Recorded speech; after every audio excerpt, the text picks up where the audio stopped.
They called it the Thorn Singularity, a collapsed neutron star at the edge of Chartan space. It wasn't just a black hole, it was a mystery that devoured light, time, and reason. Even the most advanced alien civilizations refused to get within 50 light-years of it. They said it, whispered. They said its gravity shifted with intent. They said no armor could withstand it, until a human walked out of one. But that moment, the moment he returned, was still days away, because this story doesn't begin with a miracle. It begins with a man named Captain Eric Scale, and the moment his command ship was pulled into the abyss. The Aegis Veritas was humanity's most advanced warship, designed to skirt the edges of black holes, neutron storms, and cosmic tidal events. She was forged not just with alloys, but with human rage that refused to be out-engineered by any alien empire. Her hull shimmered like obsidian under quantum light, with anti-singularity armor woven from exotic matter mined from collapsed universes. At her helm stood Captain Kale, a man of few words and fewer weaknesses. 6'7", bald, with a jaw that looked like it could cut bulkhead steel. Kale was a walking contradiction, cold, calculating, but behind his granite stare was the mind of a genius military tactician, physicist, and one of only 3 humans ever cleared for zero spatial armor deployment. But right now, all his brilliance meant nothing. Gravitational surge in 5 seconds, the AI chimed. Tidal stress at 98%. Core shielding holding, barely. Kale gritted his teeth. Evacuate all decks. Get the crew into escape pods and slingshot them out of here, using the anomaly's lateral rotation. That's an order. The bridge crew hesitated. Now, he barked. Lights flashed red. Sirens screamed. Men and women ran, but Kale didn't move. He stayed, because this wasn't a suicide mission. It was a test. 5 weeks earlier, the Council of 10 Worlds, a coalition of alien superpowers, had accused Earth of destabilizing spacetime along the galactic rim, of tampering with forbidden phenomena. In truth, they feared what humans were becoming, not just intelligent, not just war-hardened, but bold, too bold for a species that had joined the stars less than 2 centuries ago. When rumors spread that humans were developing armor designed to survive black holes, the Council panicked. So they issued a challenge. Send someone into the Thorn Singularity. If the armor survived even for a moment, Earth would be sanctioned, blockaded, and isolated from the galactic community. If the pilot survived, the galaxy would never sleep again. Kale knew it wasn't just about proving the armor worked. It was about sending a message. You fear us because you should. Decks cleared, the AI intoned, bringing Kale back to the present. Escape pods launched, all crew away. Good, Kale muttered, flexing his gloved fingers. He walked slowly toward the armor cradle behind the command platform.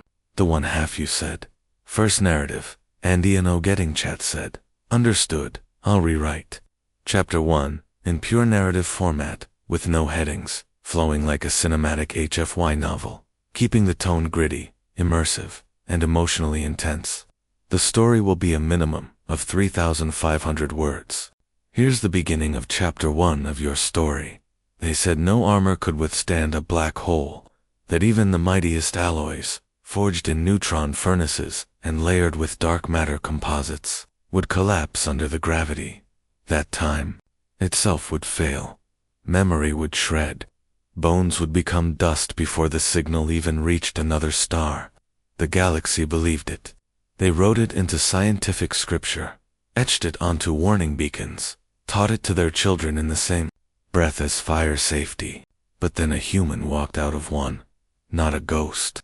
Not a simulation. A man real, armored, and silent stepped through the edge of a singularity's wake and left the galaxy gasping. But that moment, the one that would echo through alien civilizations for 1,000 years, was still in the future. For now, there was only the ship, the scream of bending metal, and the man who refused to blink while being pulled into the dark. Captain Eric Scale stood alone on the bridge of the Aegis Veritas, his hands folded behind his back as the hull vibrated under gravitational torque. Warning sirens howled. Lights danced blood-red across polished black alloy. The air felt thinner, stretched, like even oxygen was trying to escape. The void was close, closer than it should have been. Behind him, the bridge doors hissed shut, sealing the crew out. Their escape pods had already launched, slingshotted away by the anomalies. Rotational pull. Every soul aboard was gonna accept him. He had given the order himself, and like everything he did, it had been without hesitation. He turned his gaze toward the forward viewport. There was no light outside anymore, only the soft distortion of space, the place where stars bent and vanished, sucked inward toward nothingness. The black hole loomed like a god with no face, silent, patient. It didn't roar, it whispered. He didn't whisper back. Instead, Cale walked to the armor cradle embedded in the command platform. A mechanical harness unfolded, whirring softly as it extended segmented limbs. The armor wasn't just gear, it was the culmination of 6 decades of impossible science. Zero spatial shell, Mark 7. Humanity's first attempt to create a suit that could exist where space couldn't. He stepped into it without ceremony. No prayer, no final words, just the hiss of the collar. Seal, the slow embrace of the exoplates, locking into his spine, the crunch, as neural pins aligned with his cortex. It wasn't pain. It was memory, familiar, reassuring even. The helmet descended. Darkness. Then the HUD blinked on green lines, internal vitals, gravitational wave readings, subspace fracture patterns. Normal men would have gone blind in 5 seconds this deep. Cale's heartbeat stayed level. The AI's voice, calm, synthetic, and genderless, filtered into his mind. Pilot linked. Neural sync, 99.4%. All systems stable. He gave a short nod. Engage singularity alignment protocol. Confirmed. Trajectory locked. Event horizon crossing in 38 seconds. Outside, the black hole's rim, twisted like fluid obsidian, pulling stars like silk threads across a basin of doom. Space folded, screamed, and surrendered. Time here didn't pass, it snapped. But Cale's body remained upright, locked into the armor's stabilizing spine.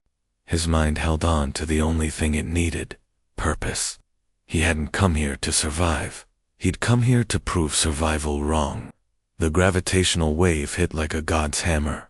The ship groaned, metal tore. The Aegis Veritas came apart in slivers of burning light, its hull shearing away into a cloud of heat and matter dust. But Cale remained still, hovering inside the wreckage. His armor now the only thing between him and annihilation. The HUD flickered, crossing event horizon. Now, there was no sound, no sensation, no time. There was only what a weight that existed in the soul, not the body. A pressure that pressed against thought itself, crushing the concept of being. For the briefest moment, Cale felt his father's voice, a memory, something ancient, but it wasn't a hallucination. It was his mind reaching for anchors, for identity.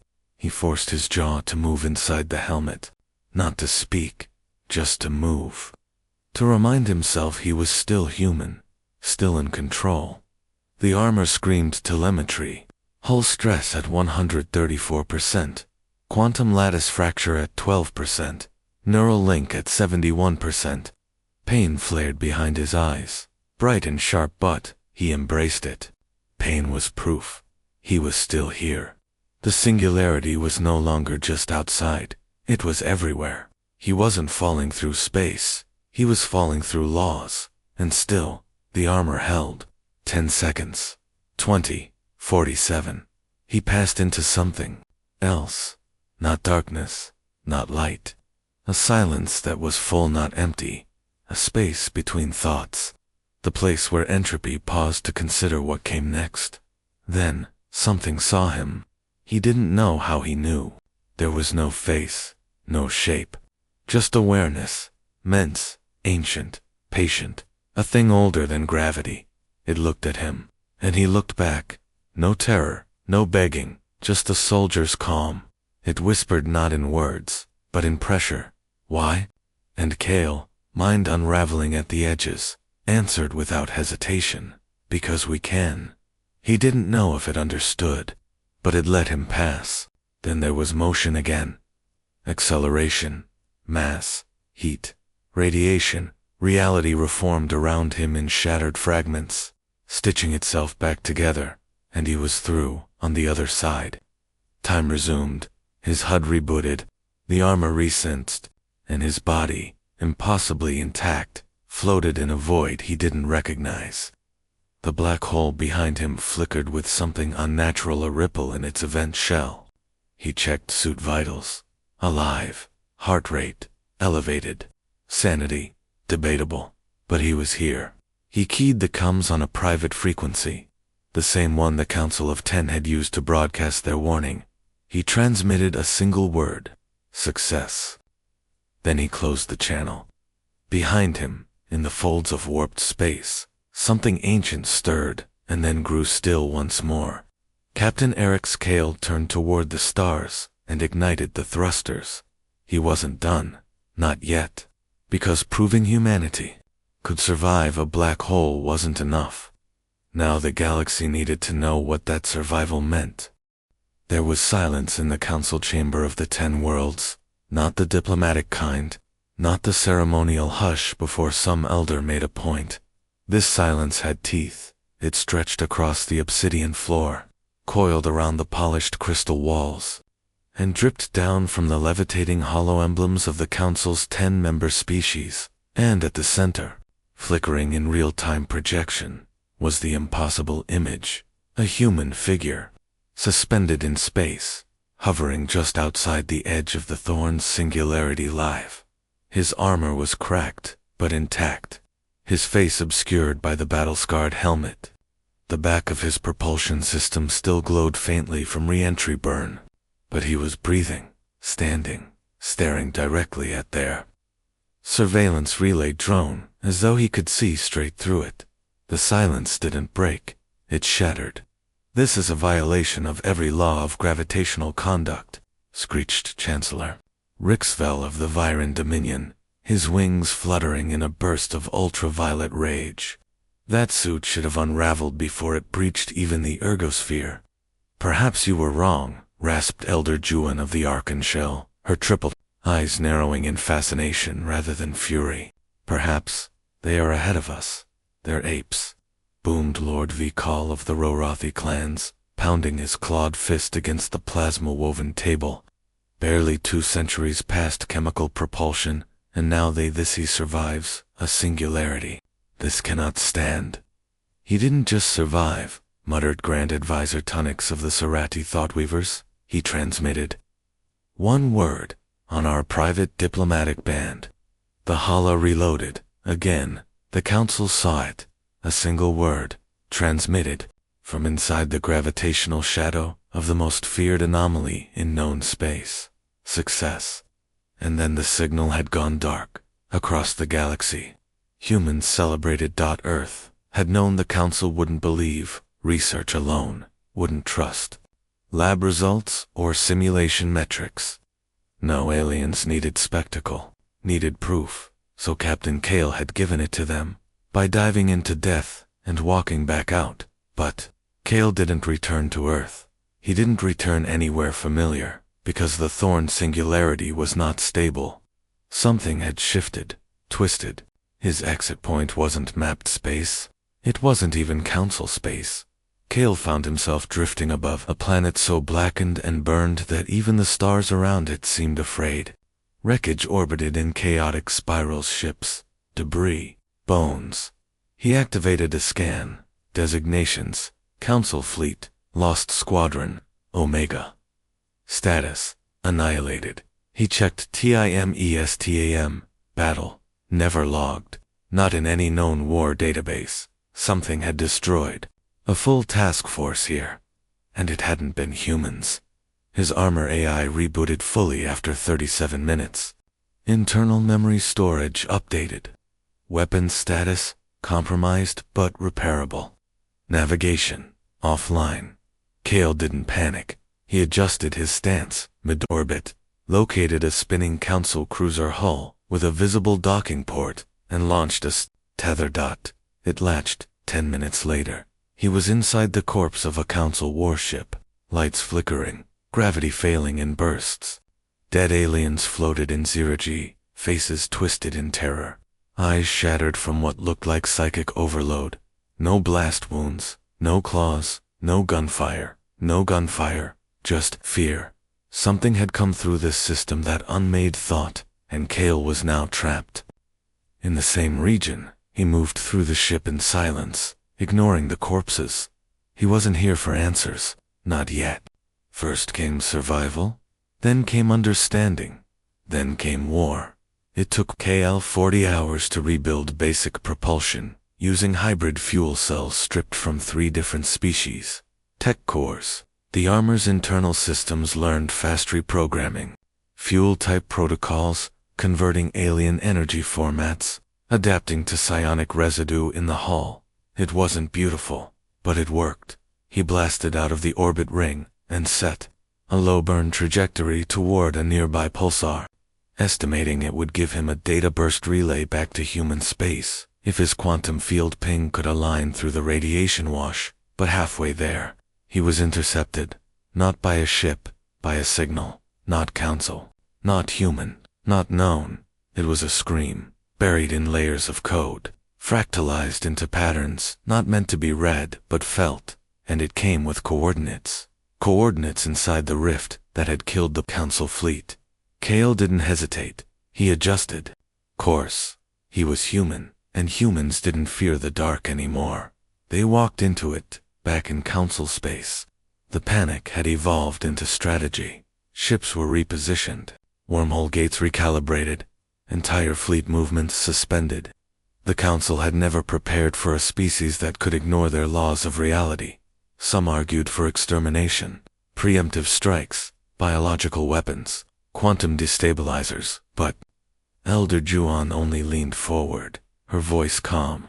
You don't strike the beast while it sleeps. You study it. What are you suggesting? Hissed the Serati. We invite him. To what? Her third eye blinked. To speak. Not with diplomats, with the Primarch. You want to make Kale a guest? No, she said slowly. I want to understand how close we are to extinction, because this is no longer a race for dominance. It is a race for relevance. Kale descended to the source of the signal, a shattered moon orbiting a fractured gas giant, lit by tendrils of ionized gas and dead radio. Bursts. He found the source. It wasn't a ship. It wasn't alive. It was a door, a spherical structure made of anti-time alloys, floating impossibly in free space, unaffected by gravity. Human sensors didn't know what to call it. So Kale did what humans do best. He entered it inside. Time folded. He saw Earth. He saw Earth's end. He saw a human child build a weapon with a smile. He saw an alien emperor begging for silence. He saw him in a sea of armor, the last name spoken by a dying god. Then he saw the words, you passed. Then, more is coming. Then, your kind will be the last. And the door shut behind him. He turned to see a fleet rising from the shadows. Not Council, not human, something worse. He cracked his knuckles inside his GAUNTLETS, then spoke his first words since escaping the black hole. Let's test this armor a little more. The first shot didn't make a sound. It was just light, a beam of concentrated entropy. The kind of weapon that didn't burn or explode, but unspooled matter down to its atomic instructions. And Kale didn't flinch. The beam struck his armor, dead center. It shimmered briefly, then absorbed the blow, like a black mirror, swallowing a reflection. His heads-up display barely flickered. Inside the helmet, his pupils contracted. His jaw tightened, just slightly. He was no longer just testing the armor. Now, he was depending on it, around him. In the vacuum of alien space, The fleet from the shadows continued to rise. They were angular ships, shaped like broken mathematical symbols, impossible constructs that defied symmetry and spun on invisible axes. They bore no insignia, no markings, no names, but they were alive, not piloted, not automated. Alive. Cale could feel it not through instruments, but in his gut, in the ache behind his eyes. These things weren't made, they were born, and they remembered him. The second shot came in hotter, a spiral of molten plasma riding, an antimatter core. Cale ignited his left thruster and spun sideways, letting the blast pass within a meter of his hip. It detonated behind him, scattering force waves like angry dust. The HUD screamed warnings. He ignored them. His mind was already moving, calculating positions, energy curves, likely AI threat assessments. His fingers brushed the control pad on his forearm, and his suit responded instantly. Armor system, reforge protocol online, the AI whispered in his head. Engaging nanite repair. Reservoir at 74%. Recommend caution. Recommend silence, Cale muttered. The AI obliged. He dove into the heart of the enemy. Formation. It had been 23 hours since he exited the structure, what he had mentally labeled the door. He hadn't slept, hadn't needed to. The armor's cortical reinforcement systems were feeding him endorphin-regulated microbursts and enhanced focus modules. He was sharper than ever. He was also alone. Earth was still 4 light-years away, and no wormhole gates would open in a dead system like this. The black hole had dumped him outside every charted path, a place forgotten on purpose. But Cale wasn't here to be rescued. He was here to understand why the Council's lost fleet had been sent here in the first place, and why they had died without ever firing back now. As he weaved between living warships that snarled in tones he couldn't hear, but could feel in his bones, he began to understand. These things didn't kill for strategy. They erased for instinct. Predators of memory, feeders on cause and effect. They didn't break bones. They broke moments. Cale's suit locked onto one of the smaller crafts, only 40 meters long, shaped like a jagged teardrop spinning sideways. He launched his first missile, not expecting a kill, but testing response. The ship split in half, not from the missile. It split before the missile hit, as if dodging the future. His breath caught. Even the AI hesitated. Cause temporal inversion detected. What? They're reacting to possible outcomes before they happen. Then I'll stop thinking. He launched 3 more missiles, blind. No targeting, no guidance, just fury. 2 detonated prematurely, caught in some kind of chronofeedback field. The third found something, a ripple, maybe a wound, in the side of a larger vessel. It screeched not mechanically, but like a whale dying in space, and folded in on itself. Gone. 1 down. Dozens to go. Cale kept moving, his suit adjusting pitch and gravity orientation mid-burst. Bullets of twisted light followed him, bullets that reversed time, folded him sideways, rewrote his acceleration curves. He fought anyway. That's what humans did, even when they didn't know the rules. They broke them down on the shattered moon's surface, where the door still floated like a question mark. Something else stirred, a watcher, not a person, a protocol, old, buried deep in quantum code.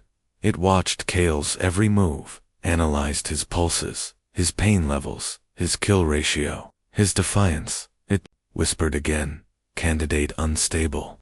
Human pattern, divergence confirmed. The door pulsed once. A signal went out, not to the Council, not to Earth, but to a place far older, a place that remembered humans before they were born. Cale slammed into the largest ship, armor first, punching through a weak point with a charge. The blast propelled him inside, into a twisted corridor of alien biomass and black metal that shifted every time he blinked. He had to stay angry, had to stay moving. If he stood still, He could feel the ship trying to edit and remove him from its memory. He shoved an explosive disk into the wall and bolted, counting on instinct more than logic. The hallway screamed.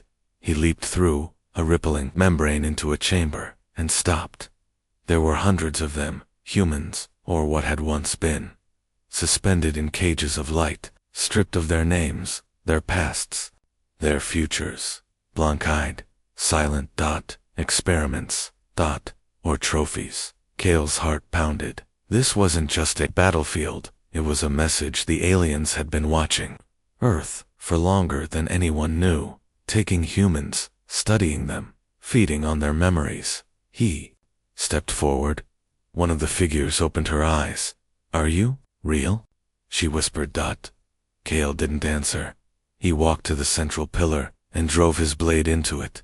"Armor system," he growled. "Begin full burn." "Warning," the AI said. "This will collapse all systems. You will not survive." Cale stared at the cage around the woman. "I'm not here to survive," he said. "I'm here to end it." The explosion rocked the moon.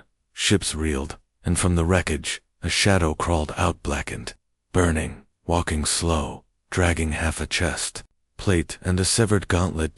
Captain Eric's Cale, still alive. The fire hadn't gone out yet. Not in the wreckage. Not in him. Cale's breath steamed inside the helmet, each exhale misting the cracked visor. The suit's internal temperature hovered just below survivable. The armor had lost 73% of its integrity. The AI's voice stuttered from damaged processors. But he was still standing, still breathing. He had walked through a singularity. Now he had walked through something worse. The ship he'd destroyed wasn't just a vessel, it was a womb, a breeding hive of memory parasites, living void things that fed on consciousness. The humans inside it hadn't died of wounds. They'd been emptied, identity gone, history gone. No pain, just silence, the kind of silence the galaxy didn't have words for. He flexed his fingers. 3 of them were broken. The armor had sealed the fractures with bone glue and microwelds. It hurt to move. It hurt more not to.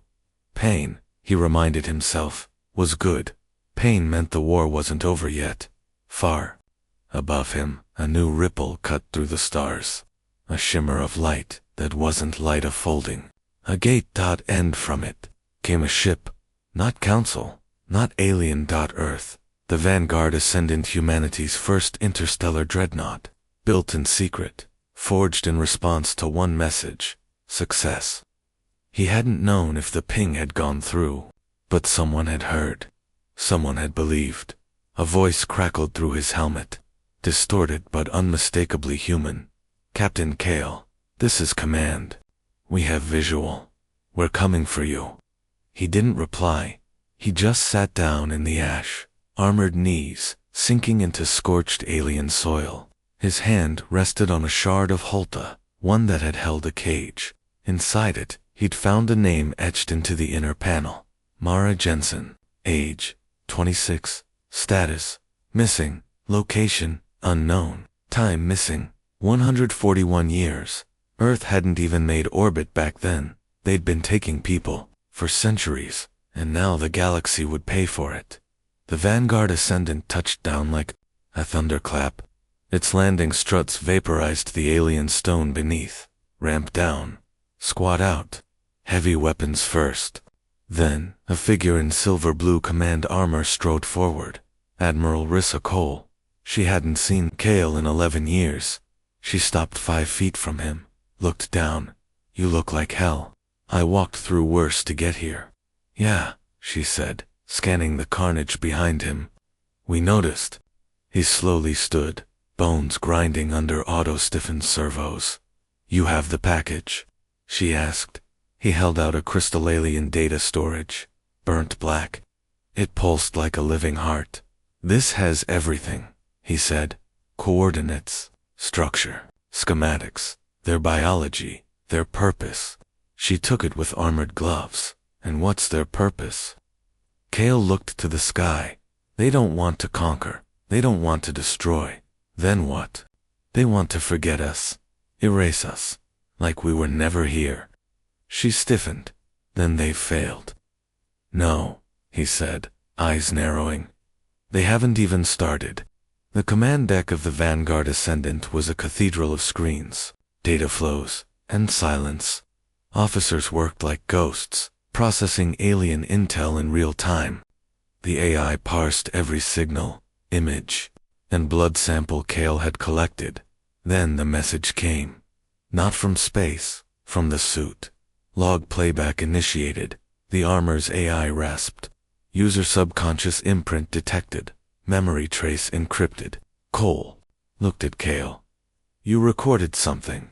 I didn't mean to, he muttered. But the suit, it remembers. The screen blinked. A video unfolded. Static first, then sound. A child's voice. Why do stars disappear, Daddy? Then, Kale's voice, younger, softer. They don't. They just get swallowed by something bigger. Something that forgets how to shine. The recording ended. No one spoke. Then the data stream continued. Tactical schematics, genetic breakdowns, warp algorithms, and one warning. A map. Every known system, marked safe. Every system touched by the parasites marked red. Half the galaxy glowed. Cole whispered. We've already lost. Kale shook his head. Not yet. The council met again. Not in the grand chamber, but in a hidden vault, cold, dark, ancient, emergency session. No recorders. The human data had reached them. The memory feeders, the erased fleets, the broken laws of physics. None of them wanted to admit it, but humanity had stepped into the fire and come out holding the truth. Elder Juan said it plainly. We underestimated them. They are unstable, hissed the Viren. Unpredictable. They don't fear oblivion. They wear it like armor, someone muttered. They walked through a black hole, Juan added. We called that suicide. They called it proof. A new voice entered the chamber. Human broadcast dash only, encrypted to council ears. Kale, I don't want peace, he said. Not anymore. I want you to understand something. I've seen what's coming. They're not just threats. They're rot. They will eat this galaxy from the inside. And the only species crazy enough to stop it, he paused, is mine. Interfere with us, and you'll burn. Work with us. Another pause, and maybe some of you survive. The signal cut. The chamber sat still. For the first time in galactic history, the council voted unanimously do not provoke the humans. Kale stood in the Vanguard's observation deck. The stars burned in the distance. His armor, still scorched, lay in the chamber below, display now, studied, revered. But he wasn't done with it. A new version was being built, bigger, stronger, smarter, not to survive black holes, but to enter what came after them. He didn't recognize Earth anymore. Not the skies now, a web of orbital armor and kinetic interceptors. Not the cities built in layers, stretching down into the crust and up beyond clouds. Not the people even children walked with eyes that had seen too much. He'd come home a legend. But legends didn't sleep.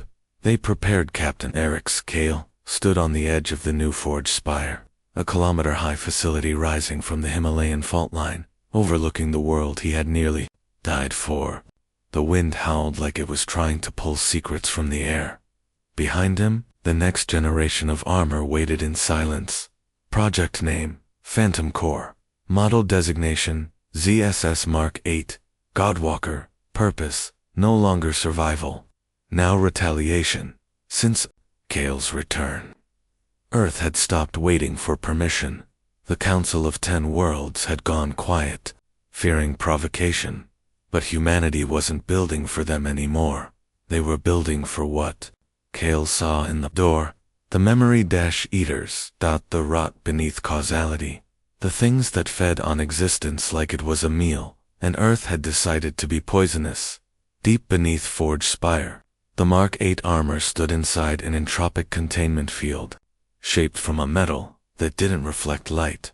It was almost conceptual, as though it didn't fully exist until it moved. It was alive, not sentient, but something deeper, a mesh of Kale's own neural feedback patterns, recorded while passing through the black hole, encoded in alloy, and bound by cold equations, older than galaxies. No pilot had ever worn it, until today. Your vitals are borderline, Admiral Cole said, arms folded.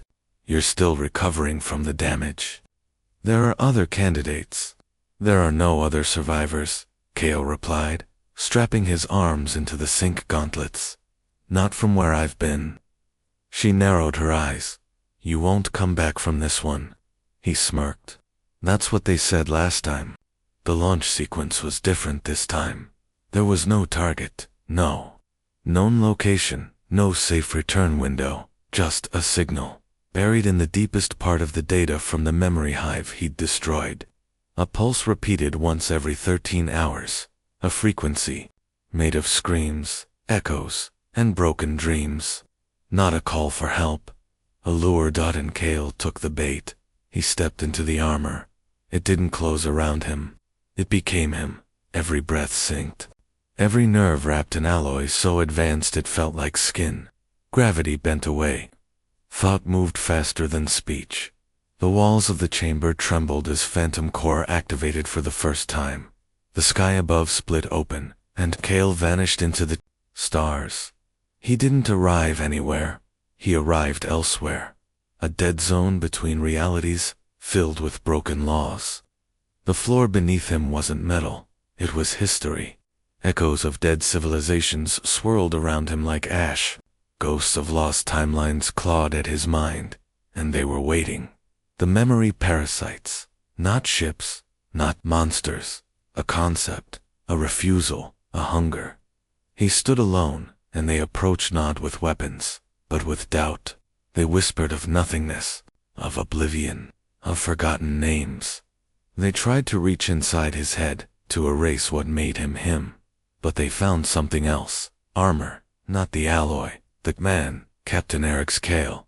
He wasn't just a pilot anymore. He was the story they couldn't devour. The first wave hit. Reality buckled. They tried to unwrite him, to make him never have been. But the suit rewound the attempt.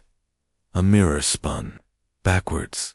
Kale stepped through the broken moment, and tore it apart. He didn't fire a weapon, he remembered. He remembered the faces of the people who never made it back. He remembered the girl in the cage. He remembered what they'd done, and memory, in his hands, became a weapon sharper than time. Phantom Core screamed as he advanced. The battlefield changed every second. Time loops, spatial twists, narrative hacks. But he moved forward. He burned through entropy. He killed what should not die, and with each step, the truth followed behind him. Humans weren't the strongest species, or the fastest, or the oldest. They were the most stubborn, and when the universe tried to forget them, they screamed louder. The final core of the parasite hive rose before him, a pulsing sphere of compressed memory, built from 1,000 dying minds. Kale said nothing. He touched it, and gave it a gift. His own memory, of pain, of survival, of walking out of a black hole, when every rule said he shouldn't. The sphere shivered, then cracked. Then screamed. It couldn't contain him. And so, like a dying god, it collapsed in on itself. Kale didn't look back. The next thing he saw was stars, real ones. He drifted in silence. The armor cracked, the AI silent. No signal, no rescue, just a cold void. He smiled, because he knew something. The rot was gone, and he was still here. 6 months later, a transmission reached Earth. A single word, from the edge of a dying universe. Remember. And then silence. But that was enough, because humanity always did, and they told stories of a man who wore armor. No black hole could destroy. Who fought things that had no names, and who taught the stars what it meant to be unforgettable. Asterisk.